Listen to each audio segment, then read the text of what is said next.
പെരുമഴയത്ത് gym കഴിഞ്ഞ് വന്നപ്പോഴും ഇന്ന് ഒരുപാട് ജോലികൾ ചെയ്യാൻ കഴിയുന്ന ഒരു ദിവസമാണല്ലോ എന്ന സന്തോഷമായിരുന്നു മനസ്സിൽ. ഫുള്ളി എൻഗേജ്ഡ് ആയിട്ടിരിക്കാൻ കഴിയുന്നതും നമുക്ക് ഇഷ്ടമുള്ള കാര്യങ്ങൾ ചെയ്യാൻ കഴിയുന്നതും ഒരു വലിയ ഭാഗ്യം തന്നെയാണ്.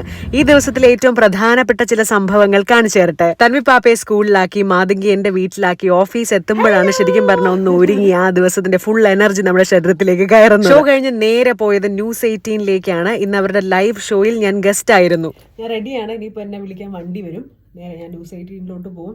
ഇപ്പോൾ 2 മണിയോട് അടുപ്പിച്ചായി. 3 മണിക്കാണ് ലൈവാണ്.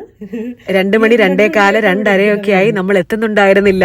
ഈഞ്ചയ്ക്കല്ല ട്രാഫിക് ബ്ലോക്ക് ഒന്നും പറയണ്ടല്ല. ഞാൻ ശരിക്കും പറഞ്ഞാൽ അവരെക്കാൾ ഒരുപാട് ടെൻഷൻ അടിച്ചു. 3 മണിക്ക് ഞാനിപ്പോൾ എത്തിയില്ലെങ്കിൽ എന്തായിരിക്കും അവിടെ സംഭവിക്കുന്നത്? ഇതുപോലെയുള്ള ആലോചനകളായിരുന്നു മനസ്സിലൂടെ പോയത്. പക്ഷെ നമ്മൾ കൃത്യസമയത്ത് തന്നെ അവിടെ എത്തി. സ്റ്റുഡിയോ ഒന്ന് ഓടിച്ച് കണ്ടു. അവിടെ ചെന്നപ്പോഴും ഒന്ന് ടച്ചപ്പ് ചെയ്യാനും അതുപോലെ തന്നെ ഹെയർ ഒന്ന് സ്ട്രെയിറ്റൻ ചെയ്ത് തരാനും മേക്കപ്പ് ആർട്ടിസ്റ്റുകൾ ഉണ്ടായിരുന്നു. ഇതാണ് നമ്മുടെ അശ്വതി. അശ്വതി ആണെന്നുണ്ടെങ്കിലേ നമ്മുടെ